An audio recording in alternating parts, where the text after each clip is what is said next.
I'm Carly Renee Yates, 30 years old, Greenville, South Carolina. I'm a certified office administrator with a degree in business administration from Clemson and 6 years of professional experience.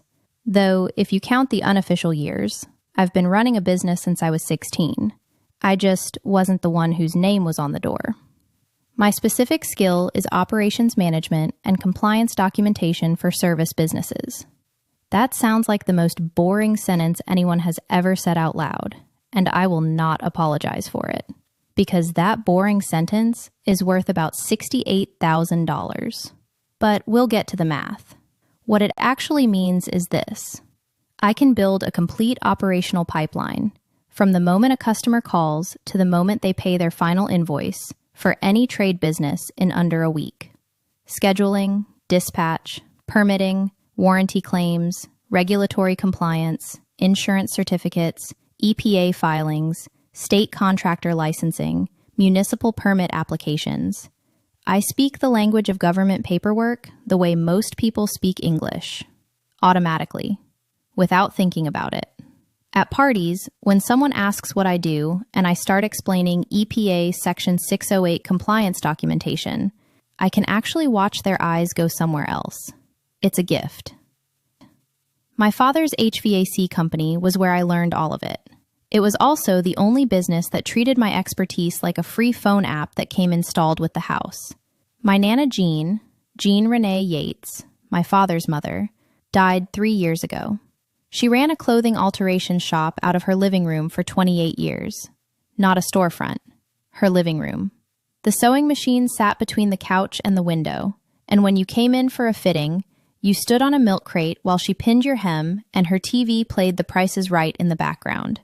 Every single customer had an index card filed in a metal recipe box on her kitchen counter. Name, measurements, preferences, outstanding balance. Blue ink for measurements, red ink for balances. 340 cards when she died. She could pull any card in under 4 seconds. I timed her once when I was 12. 3.7 seconds. Mrs. Pemberton, size 14, owes $8 on a hem. Nana Jean did not deal in motivational posters. She dealt in observable truth. Her repeated wisdom, honey, the man who takes a bow never built the stage. He just showed up after someone else finished hammering. Every Saturday morning, every single one, she reconciled the week's receipts. Shoebox organized by month, rubber banded by week. Post-it note on top showing the running total. She never missed a Saturday. Not once. Not when she had the flu. Not when Papa died. Not the Saturday after Hurricane Hugo when the power was out and she reconciled by flashlight on the kitchen floor. What she taught me about money. Know what you're worth before you walk in the room, because the person across the table already decided what they'll pay you, and it's always less. What she taught me about people.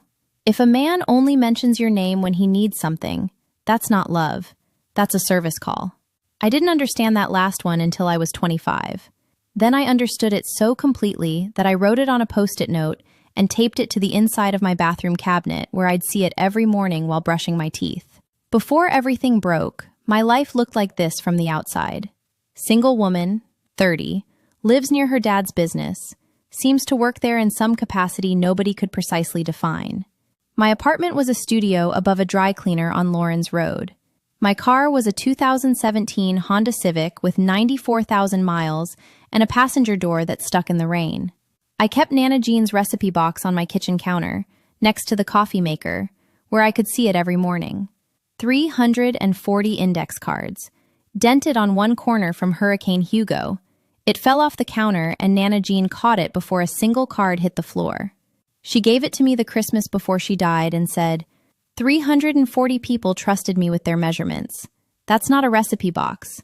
That's a business. Start yours. I just didn't realize I'd already started someone else's. My father is Hank Yates, 57 years old, and the man is genuinely excellent at what he does. I need you to understand that because it makes everything else worse. If he were bad at the technical work, this would be a simpler story. He's not bad. He's exceptional.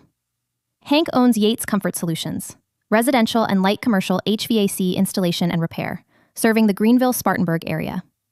8 employees, 4 service trucks, a A warehouse on Whitehorse Road with a front office that's really just a desk in the corner next to the water heater display models. That was my desk. But I'll get to that. He's a licensed HVAC master technician with 30 years of experience. The man can diagnose a failing compressor by the sound it makes from the driveway. He can wire a thermostat blindfolded. He once fixed a 15-year-old Carrier unit with a zip tie, a capacitor from AutoZone, and what he described as professional instinct. He wasn't wrong. On the technical side, Hank Yates is the real deal. The hands work. The brain, the mechanical brain, works. What doesn't work is everything between the customer calling and the customer paying, which is another way of saying everything I did. The surface version of my father. Blue-collar craftsman, church usher, Rotary member, coaches Little League in the spring. The kind of man who shakes your hand and looks you in the eye and says, "We'll get you cool by dinner time," and means it. Everyone in Greenville who's had their AC die in July knows Hank Yates. He's got a face made for local TV ads. He's got a handshake made for Chamber of Commerce dinners. He's got a story made for podiums. The real version of my father cannot access the company email, does not know the scheduling software login, has never filed an EPA Section 608 compliance document, does not know what Section 608 refers to, despite it being a federal requirement for every technician who handles refrigerants in his company, has never processed a warranty claim, has never filed for a municipal permit, and genuinely believes the online booking system is, and I'm quoting directly, something the internet does automatically. I want to sit with that for a second. The man who won Small Business of the Year believes that the internet does things automatically. He thinks the booking system is like weather. It just happens. Nobody makes it happen. It's a natural phenomenon, like gravity or Greenville traffic on I-385. His blind spot is architectural. He thinks people call Yates Comfort Solutions because of his reputation. They call because my Google business listing appears first in search results. My scheduling system lets them book online at 2 a.m. when their AC dies, and my follow-up system sends a reminder text the morning of the appointment. Hank's reputation gets them to say yes. My systems are the reason they find him in the first place. He's the product. I'm the store. And he thought the store ran itself. Now let me tell you what I actually did for that company. Every day, for 5 years, without a title, a salary, a benefits package, or a mention on the website I built. I built and maintained the company website, the Google business listing, 427 reviews, 4.8 stars, and the online booking system. 68% of new residential customers found the company through Google search. Compensation for building and maintaining the entire digital storefront of a company doing over $400,000 a year in revenue. $0. Not reduced dollars. 0. I ran scheduling and dispatch. Every service call, every installation appointment, every follow-up. 4 trucks across 40 to 60 service calls per week. I was the air traffic controller for a fleet of vans full of sweaty men carrying refrigerant. Without me, the calls came in and nobody routed them. The phone rang and the ringing just continued. I processed every warranty claim the company ever filed. Over 5 years, I recovered $31,000 in warranty claims that would have been out-of-pocket costs. Hank called this the paperwork. The paperwork was worth $31,000. I filed every permit application with Greenville County, 120 to 150 per year. I maintained EPA Section 608 compliance documentation for all 8 technicians. I managed the mechanical contractor license renewal with the state. I negotiated vendor pricing tiers, saving $7,800 a year. I negotiated net 30 payment terms that improved cash flow by $4,200 annually. Hank called the primary supplier the Carrier guys. He didn't know the rep's name. The rep's name is Janet. Janet and I have lunch twice a year. Janet sends me a Christmas card. I paid for the scheduling software, the website hosting, the SEO, the QuickBooks payroll, and the warranty tracking system. Out of my own checking account. Total software costs over 5 years. $24,420. I covered 6 payroll shortfalls when Hank's cash flow ran tight between commercial contract payments. $16,400. He'd text me. Cash flow's tight this week. Can you float the guys until the Meridian check clears? I floated. Partially reimbursed in 3 cases. Fully reimbursed? Never. My Uncle Gene, Hank's younger brother, the operations foreman who runs the daily crew schedule from a whiteboard and validates everything Hank says about the business being about the craft, not the paperwork, called me every time he overbid a job. 9 jobs. $3,100 on my personal credit card. Gene told me each time, I'll square it up Friday. He has not squared anything up on any Friday in 3 years. I stopped expecting Friday to come on the 19th overdue Friday. That was 2 years ago. I filed quarterly tax estimates 4 times when Hank forgot. Penalty avoidance, $4,200. I resolved 14 customer complaints through Google reviews, turning 9 1-stars into 4 and 5 stars through professional follow-up. One of those recoveries saved a $22,000 commercial contract. Running total, $68,400 in direct, documented financial contributions over 5 years, plus an estimated $58,000 in unpaid labor at market rate of $28 an hour.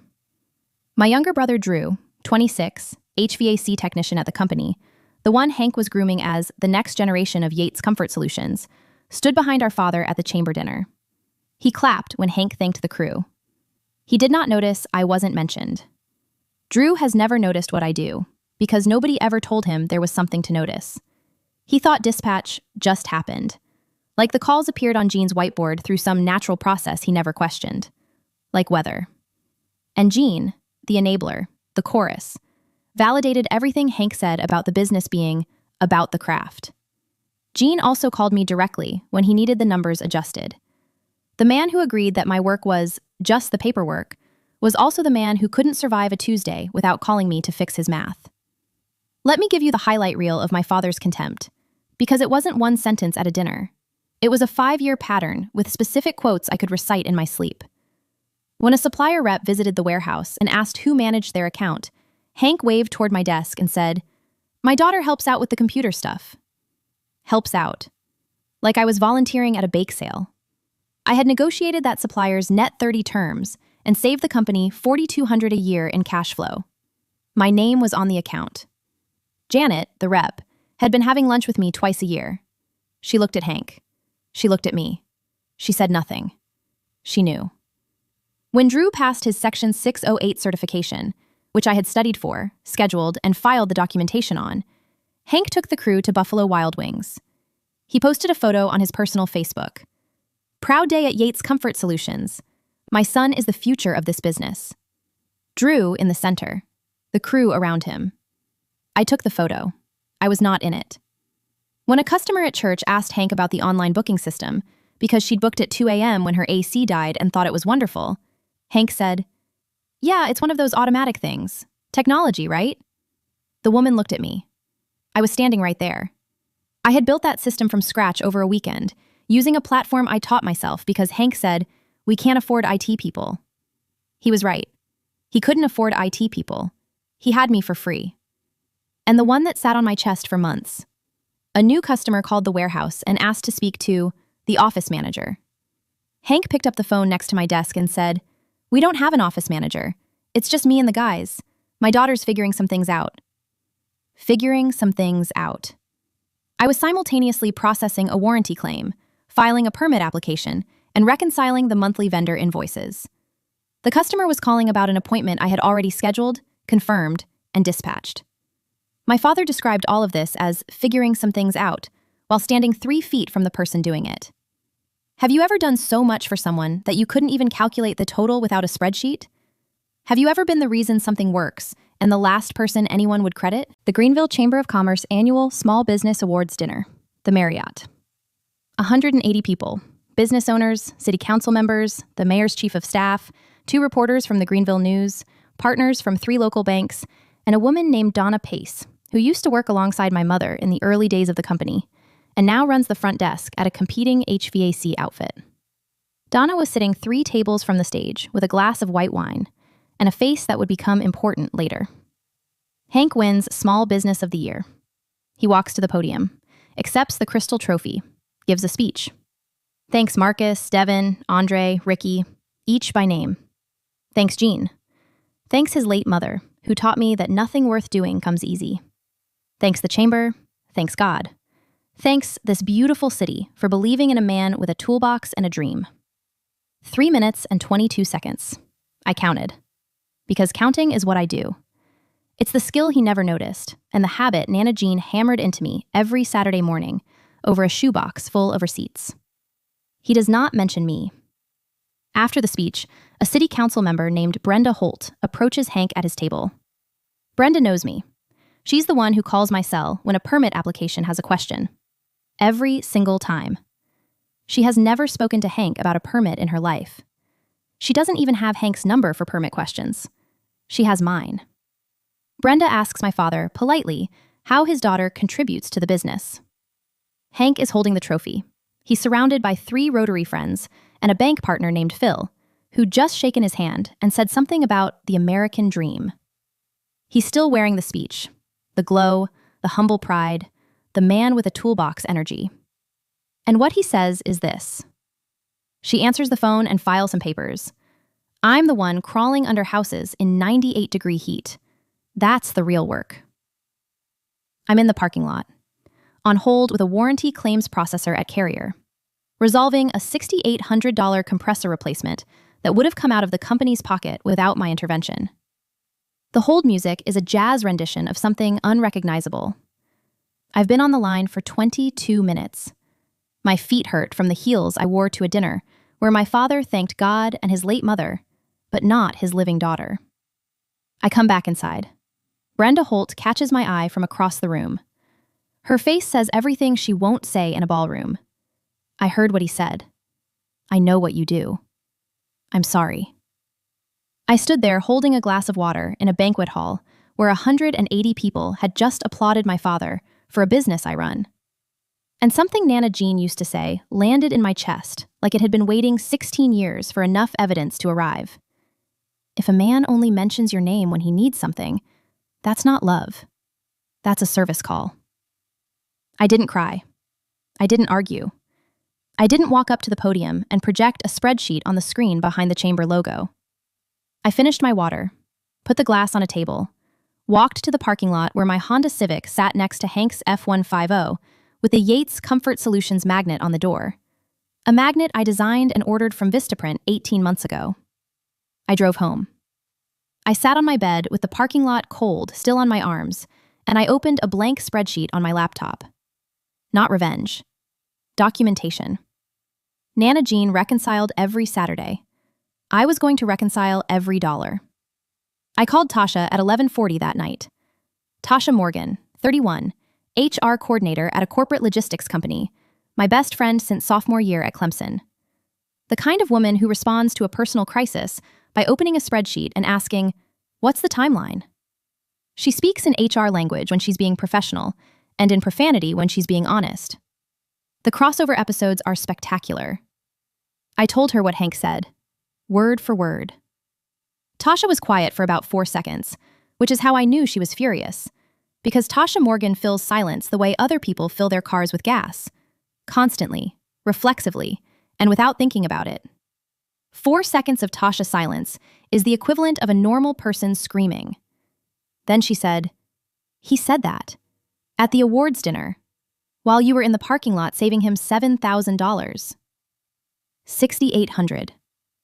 Carly, you've been running that man's entire operation, and he threw himself a party about it. A party with a trophy. He got a trophy for your work, and then told a city council member who calls your phone, that you answer the phone. I need you to hear how insane that sentence sounds out loud." I hear it. What do you want to do? I told Tasha I wasn't planning revenge. I was planning a withdrawal. I was going to remove myself from every system attached to my name, my accounts, my labor. Not to punish him. To stop doing things I was never obligated to do. To stop being a service the company called when it needed something and forgot about when it didn't. Tasha said, "You know what this is going to look like when you pull out?" "Yes." "And you know when you should do it?" "Late May, 2 weeks before peak cooling season."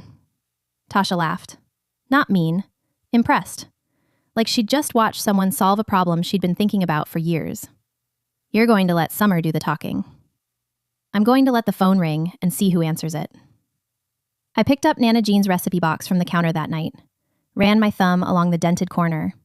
Hurricane Hugo, 1989, fell off the counter and Nana Jean caught it before a single card hit the floor. 340 people trusted her with their measurements. She called it a business. She told me to start mine. I was about to find out what my father's business looked like without mine underneath it. The first thing I did was build the file. Not for a lawyer, not for a judge, for me. For the same reason Nana Jean reconciled every Saturday.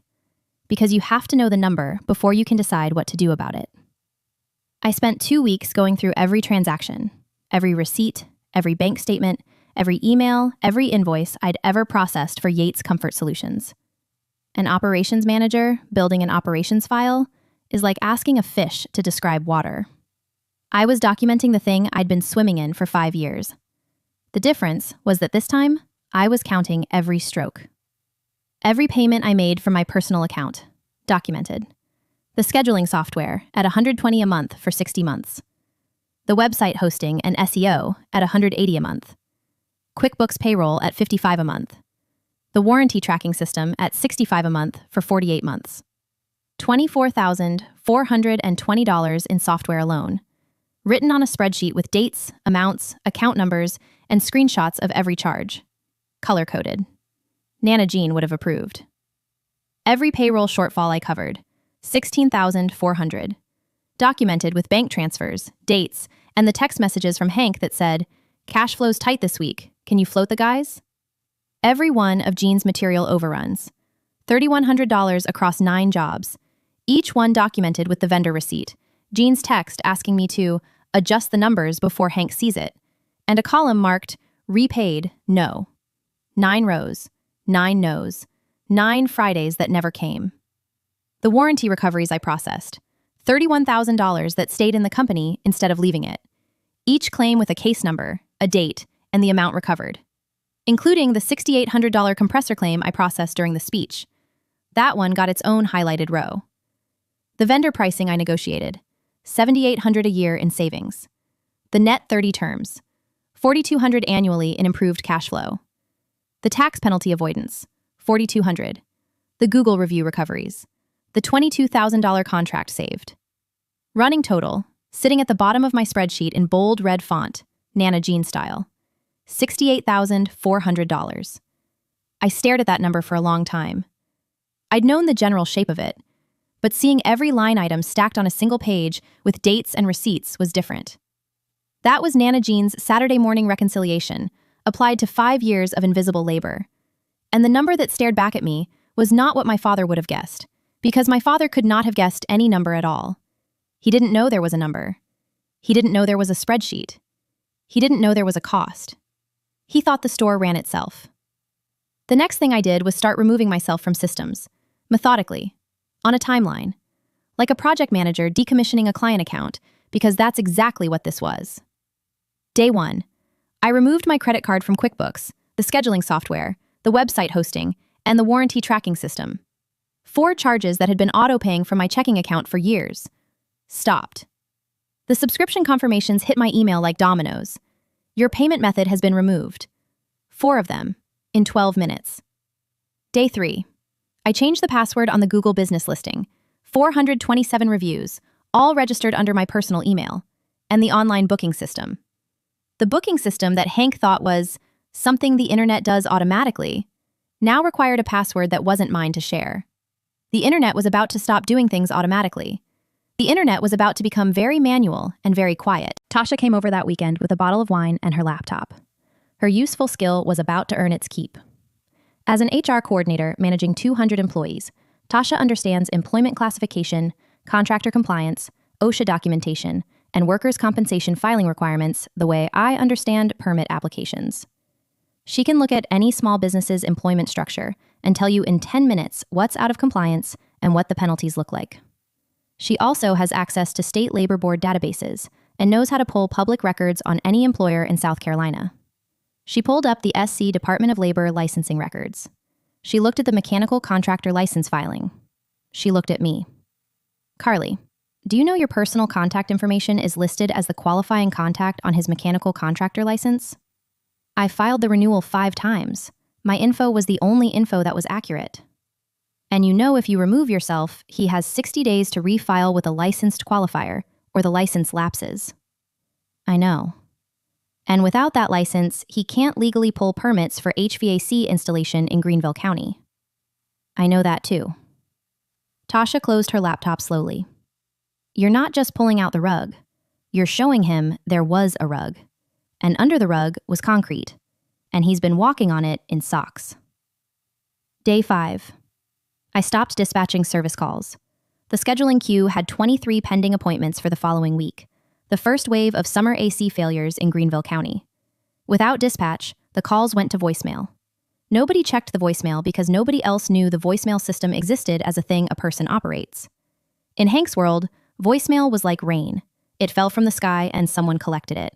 He never asked who held the bucket. Day 7. I filed a formal notification with the SCLLR removing myself as point of contact on the mechanical contractor license. The 60-day clock started. Day 9. I stopped processing warranty claims. 4 pending claims totaling $11,200 in recoverable costs sitting in various stages of documentation. Without me, those claims would expire. $11,200 that would shift from recovered to out of pocket because nobody at Yates Comfort Solutions had ever seen a warranty claim form, let alone filed one. During all of this, I acted normal. I showed up at Sunday dinner. I complimented Drew's new work boots. I passed the green beans. I smiled when Hank told a story about fixing a condenser in Simpsonville using a borrowed ladder and a prayer. He told this story to 2 Rotary friends at the table as evidence of his grit and his craft. He did not mention that I dispatched the call, confirmed the warranty status, pulled the permit, and scheduled the follow-up inspection before he ever touched the ladder. The ladder was the last thing that happened. Everything before the ladder was me. He was performing a one-man show, and the entire production crew was sitting at the table eating pot roast. The next Sunday, Jean asked me, at the dinner table in front of everyone, if I could take a peek at a billing thing on Monday. A billing thing. The billing thing was a $4,700 invoice he'd sent to the wrong client address because he'd copied it off the whiteboard instead of out of the system. The system I built. The system that had the correct address. I smiled and said, "Sure, Jean, no problem." Then I went home and documented the interaction in my file with a timestamp and a screenshot of the text he sent me later that night confirming the amount. Hank was relaxed, confident. He thought the awards dinner was the end of the chapter, the moment his hard work was officially recognized by the city. He thought his daughter had heard his speech, swallowed her feelings, and accepted her place in the machine. He was at peak arrogance, which is a specific state I've learned to recognize in men who own small businesses. It's the moment right before the QuickBooks subscription lapses and they discover they don't know the login. I quoted the cruel line to Tasha one night over the phone. She answers the phone and files some papers. Tasha said, "Write that on a Post-it note and stick it to the front of the file. It's going to sound real different when he hears it at the diner." Day 11. I filed notification with EPA Region 4, removing myself as the company's Section 608 compliance documentation contact. The company had to designate a replacement or risk a federal environmental violation during the next audit cycle. EPA Region 4 does not care about trophies. They care about refrigerant handling logs. Day 14. I canceled my personal liability umbrella policy that was listed as supplemental coverage on 2 commercial maintenance contracts worth a combined $44,000 a year in revenue. Those contracts had 45-day insurance proof clauses. Without proof of renewed coverage, both contracts would void automatically. Meanwhile, a freelance opportunity had landed. An electrician in Simpsonville needed someone to overhaul his scheduling and permit filing system. He found me through a Google search. The same search mechanism my father called something the internet does automatically. I quoted him $35 an hour. He said yes before I finished the sentence. The internet was working automatically. For me, this time. And this time, it was paying. The timing of the withdrawal was deliberate. I pulled out in late May, 2 weeks before the start of Greenville's peak cooling season. Summer in South Carolina. 98 degrees by June, 101 by mid-June. Every AC unit in the county working at full capacity. Half of them about to fail. And the company that was Small Business of the Year 3 months ago was about to discover that the phone doesn't answer itself, and the internet doesn't do things automatically, and permits don't file themselves, and the paperwork was never just paperwork. Have you ever loved someone enough to carry them for years, and then loved yourself enough to put them down? Greenville. Late May turning into June. The heat arrived like it does every year. Suddenly, completely, and without mercy. 98 degrees the first week. 101 by the second week. 4 straight days over 100.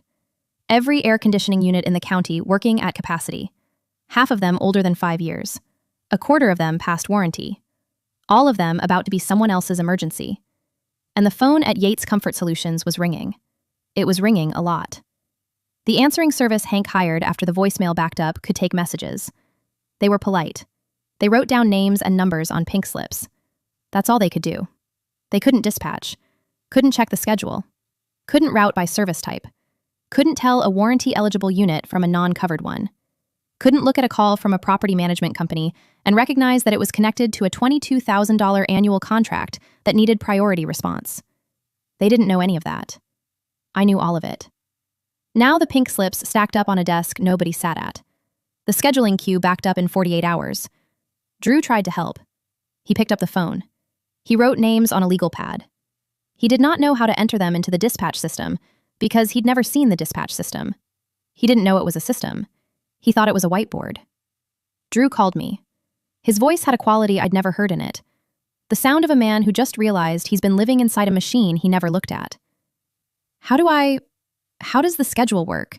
There's like 40 calls and I don't know which ones are installations and which ones are repairs and which ones are under warranty. There's a dispatch system. I built it. It's under my email. Dad said the computer handles it. I am the computer, Drew. He went quiet. I let him sit in it. Gene bid 2 installation jobs that week. He went to file permits with Greenville County. He called the county office. They told him the application required the contractor license number, insurance certificate, and project specifications, formatted per Greenville County Mechanical Permit Application Form MC-107. Gene had never heard of Form MC-107 in his life. He called back and asked if they could just send one over. They told him it was available on the county website. Gene asked Hank for the county website address. Hank did not know the county had a website. I'd filed 600 of those forms over 5 years. Gene couldn't find the download button. The 4 warranty claims I left pending expired. $11,200 that shifted from recovered to out-of-pocket in a single billing cycle. Hank didn't know the claims existed because Hank had never known the claims existed. The warranty recovery process that had saved his company $31,000 over 5 years was, to him, invisible. Now it was gone, and the money went with it. Then the audit letter from the SCLLR arrived at the warehouse, addressed to me. Hank opened it. The letter referenced my filed notification of removal and informed the licensee that a new qualifying contact must be designated within 60 days or the mechanical contractor license would lapse. Without it, Yates Comfort Solutions could not legally pull permits for HVAC installation in Greenville County. Hank called Gene. Gene didn't know what a qualifying contact was. Gene called me. I didn't answer. But the worst discovery didn't come from the collapse. It came from Donna Pace. Tasha had been pulling public records, employment histories, state labor board filings, business registrations. She connected me with Donna, the woman who'd been at the chamber dinner, the one who used to work alongside my mother at the company 20 years ago. Donna agreed to meet me for coffee at a place on Main Street that served the kind of pastries Hank would call hipster food. Donna told me what nobody had ever told me. My mother, Diane Raines Yates, ran the entire non-technical operation of Yates Comfort Solutions for 11 years. From the year the company started until the year she and Hank divorced, when I was 13. She did scheduling, dispatch, billing, permit filings, insurance certificates, EPA documentation, customer follow-up. Everything I do now. Everything. Done on paper and by phone before online booking existed. Done with carbon copies and fax machines and a Rolodex the size of a small drum. When my mother left, the company lost its 2 largest commercial maintenance contracts within 30 days. Hank couldn't locate the contract terms. He didn't know the renewal dates. He failed to submit the annual insurance certificates the contracts required. One of those clients, a property management group handling 60-plus rental units, went to a competitor and never came back. The company survived because a 16-year-old girl who was good with computers started answering the business line after school and organizing the filing cabinet her mother left behind. My father replaced one woman's invisible infrastructure with his teenage daughters. And he told the same story both times. I built this with my hands and 30 years of knowing how to fix what's broken. I sat across from Donna, holding a coffee I'd stopped drinking. She reached across the table and put her hand on mine. Your mama built that company same as you did, honey. And she left because he said the same things about her. The same words. She just does the office stuff. The behavior wasn't a one-time blind spot. It was a system. Tested on one woman, refined on her daughter. I walked home from coffee, picked up Nana Jean's recipe box, held it against my chest. 340 customers, 28 years. She never let anyone else take credit for a single hem. She never let the man who takes a bow forget who built the stage. Delia's Diner, Augusta Road, Thursday morning.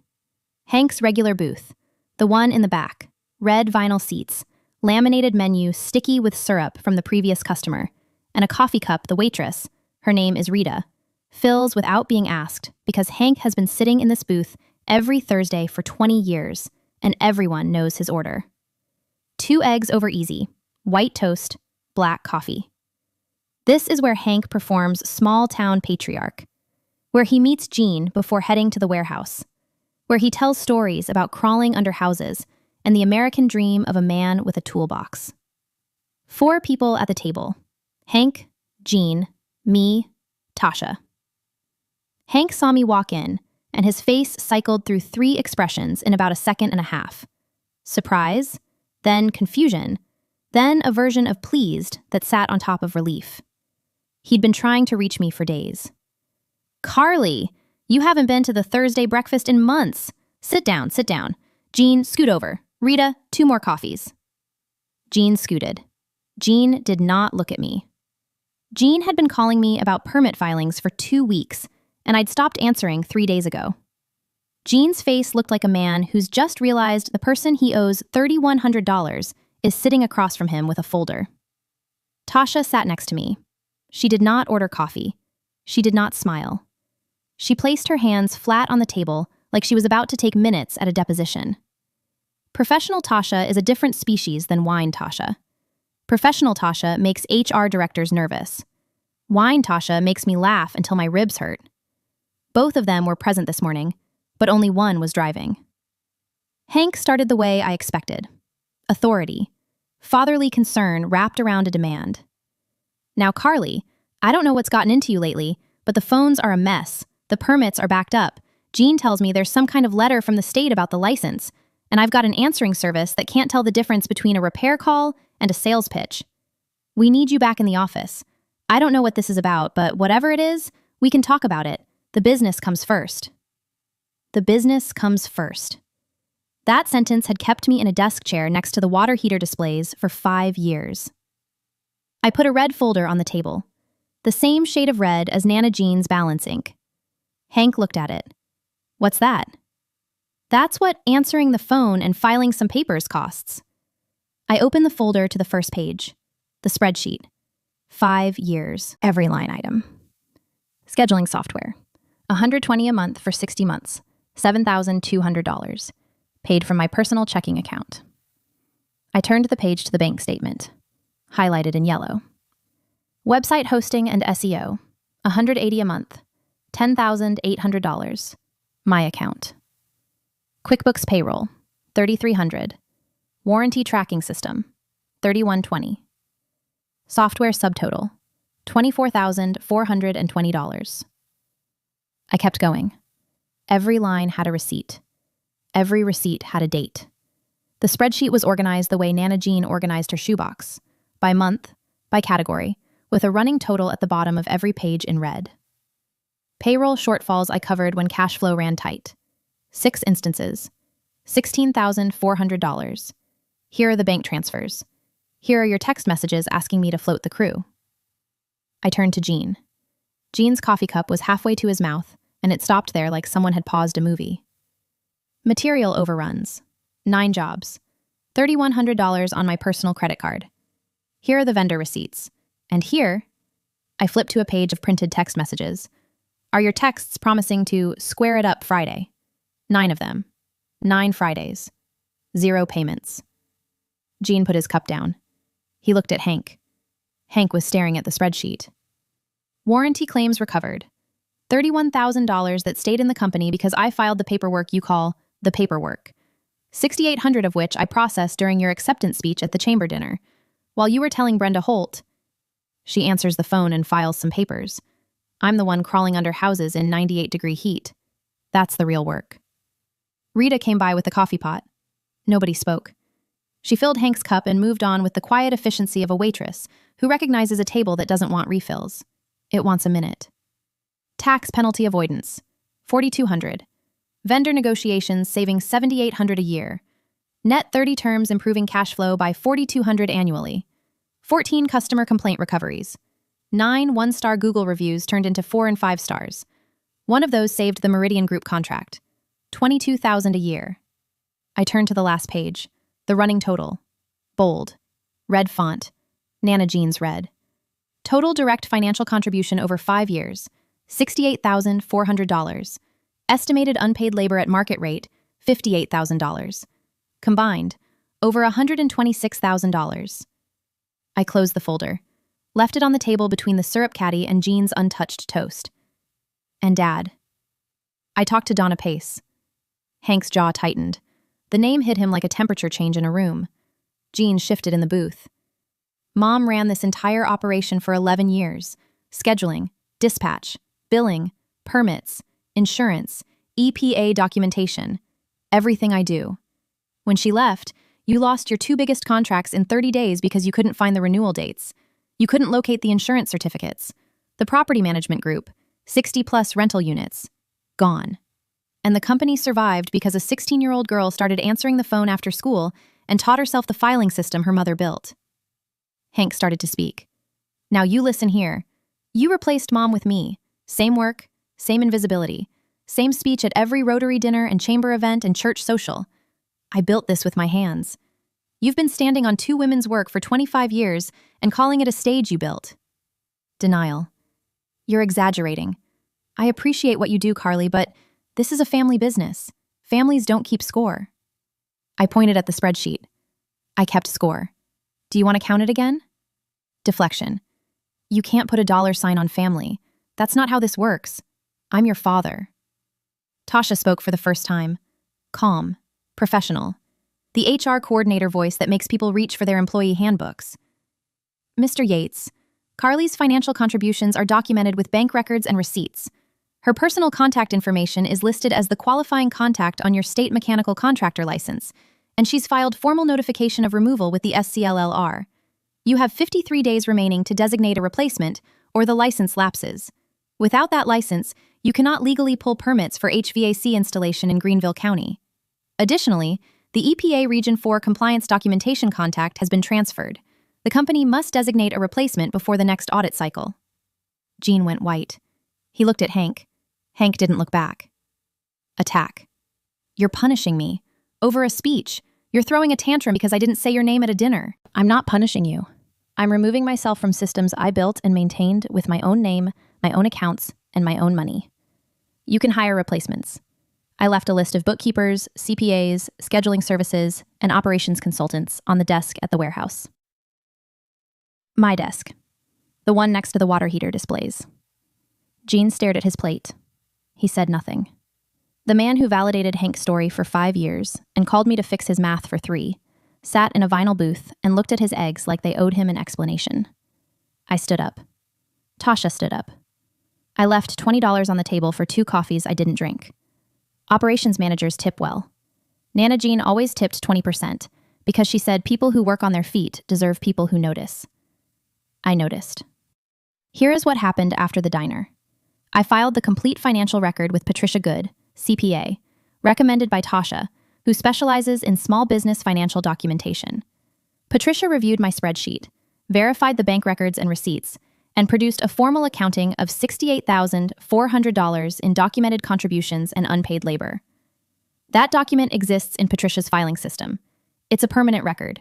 It sits in a database my father cannot access, charm, dismiss, or describe as just paperwork. I completed the formal removal from the SCLLR mechanical contractor license filing. The clock ran. I completed the EPA Region 4 notification. 2 regulatory deadlines, running simultaneously, in 2 different government agencies, 1 state, 1 federal, neither of which responds to handshakes, trophies, or 3-minute speeches about the American dream. The 2 commercial maintenance contracts with insurance clauses received cancellation notices on the supplemental coverage. 45-day renewal window. Combined revenue, $44,000 a year. Hank didn't know those contracts had insurance clauses because he'd never read them. I had. I'd read every clause in every contract the company held, because that is what an operations manager does. That is what filing some papers looks like from the inside. Tasha connected Donna Pace's account to the formal documentation. The pattern, Diane for 11 years, then Carly for 14, was now known to Donna, to Tasha, to Patricia, and in writing. The story Hank told had a documented counter-narrative showing that 2 women built the operational infrastructure across 25 years, and both were erased from the story. Donna provided a written statement to Patricia, confirming the timeline, the scope of Diane's work, and the collapse that followed Diane's departure. The pattern was no longer a family argument. It was a documented history. My father could tell the Rotary whatever he wanted. The file said something different, and the file had receipts. The social cost landed without me making a single phone call. Brenda Holt, the city council member who calls my cell about permits, who stood in that banquet hall and heard my father say, "She answers the phone and files some papers," now understood the full picture. Not from me. From the permits that stopped being filed. From the county office calling her to ask why Yates Comfort Solutions hadn't submitted an MC 107 in 6 weeks during peak construction season. Brenda connected the dots herself. She mentioned it to 2 of Hank's Rotary friends who'd been at that chamber table the night of the speech. The conversation spread the way conversations do in Greenville. Quietly, specifically, through people who know each other's business, because the city is big enough to have a chamber of commerce, but small enough that everyone in it has eaten at Delia's diner. The trophy sat on a shelf in a warehouse, where the phone didn't ring. The people who'd given Hank a standing ovation in March were recalibrating in June. Phil from the bank, who'd shaken his hand and said, "The American dream." Phil heard. Phil's wife uses Yates Comfort Solutions for their rental properties. Phil's wife had tried to book a service call through the online system and found it locked. Phil's wife called Brenda, who called me. I told Brenda, politely, that I no longer managed that system. The story told itself after that. Gene stopped calling me. He stopped calling anyone, near as I could tell. Gene's whiteboard, his daily schedule system, was empty because there were no dispatched calls to write on it. Gene was an operations foreman with no operations to manage, a whiteboard with no names on it, and 9 Fridays' worth of unpaid IOUs sitting in a red folder at a diner. Then came the phone call. 3 weeks after the diner. June. 101 degrees for 4 straight days. The answering service collected pink slips. The pink slips sat on my desk. Nobody converted them to appointments because nobody knew how. The scheduling software was locked behind my email. The Google business listing was locked behind my password. The permits were unfiled. The warranty claims were expired. The answering service was polite and useless, and cost $400 a month to be both. 10:47 p.m. on a Tuesday. My phone buzzed. I almost didn't answer. I did. He started the way I expected. "Carly, I need you to..." Then he stopped.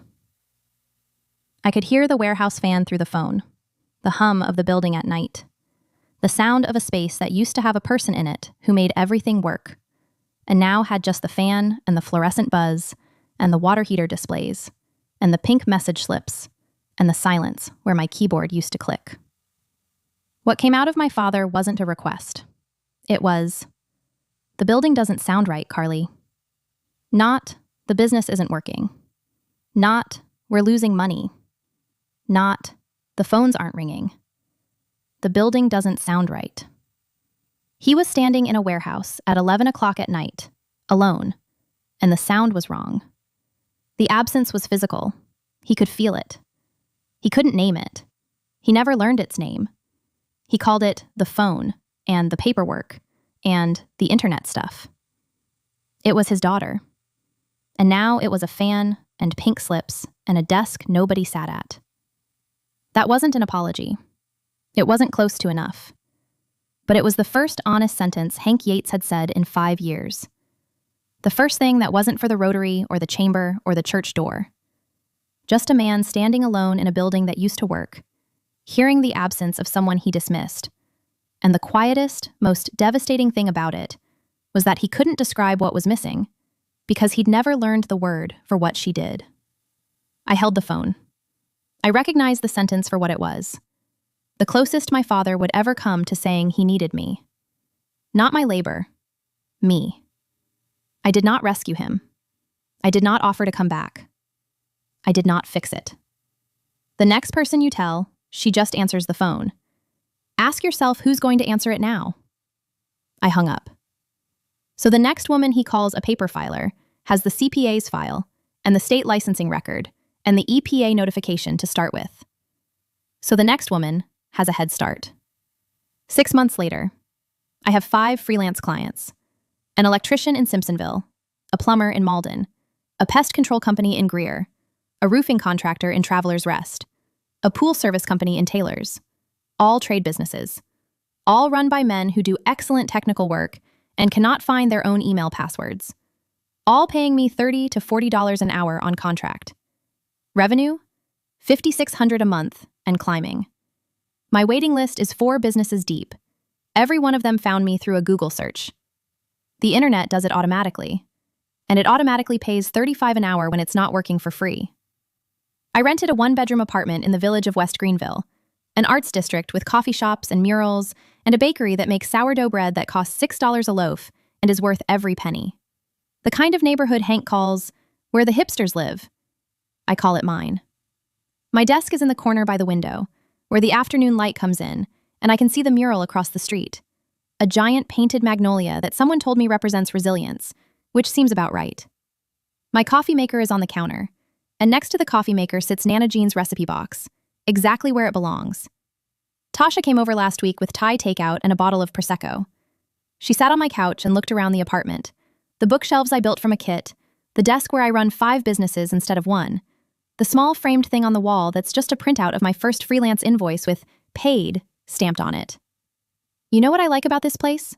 Tasha said. The rent's under $1,000? Nobody in this apartment thinks the computer handles it. Drew called me a few weeks after the diner. Not to apologize exactly. He asked me, quietly, "Did Mom used to do this too?" For 11 years. He went quiet for a long time. Then, "I didn't know." "Nobody told you." He asked if he could come see my apartment. He came on a Saturday. He sat on the couch and looked at the recipe box and said, "That was Nana Jean's." I said yes. He said, "She kept everybody's numbers in there." I said, 340 people's measurements. He said, "I always thought the shop just ran." That's Drew's reckoning. Not a speech. Not a side-taking. Just the slow understanding that the stages his father stands on were built by women Drew never saw working. He doesn't say, "Dad was wrong." He says, "I didn't know." And then he stops saying, "Dad built this," and starts saying, "the company." He doesn't come all the way to my side. He opens his eyes. Some siblings come back completely. Some just stop looking away. I'll take it. Hank hired a bookkeeper. He hired a part-time office manager.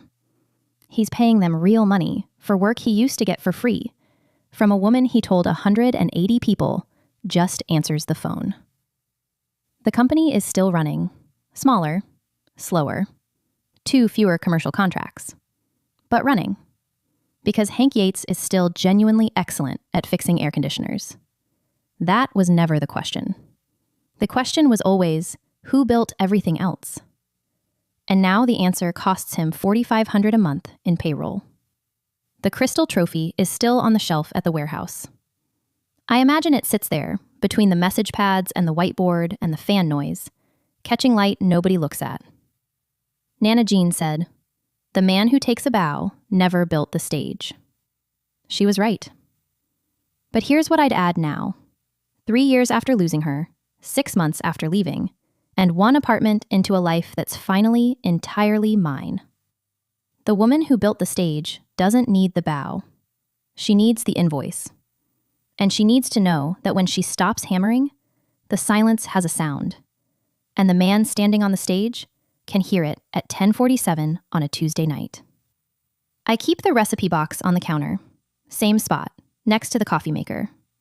But it's not just a memento anymore. It's an operating manual. 340 people trusted Nana Jean with their measurements, and she kept every card, balanced every book, and never once in 28 years let someone else take a bow for her work. I filed 347 permits in 5 years. I think Nana Jean would say, we're about even. My name is Carly. I was the business. Now I'm building my own. Thanks for staying with me. If this story meant something to you, leave a comment. And if there's someone in your life who's the reason things work and the last person anyone thanks, send her this. She'll know exactly which line to screenshot.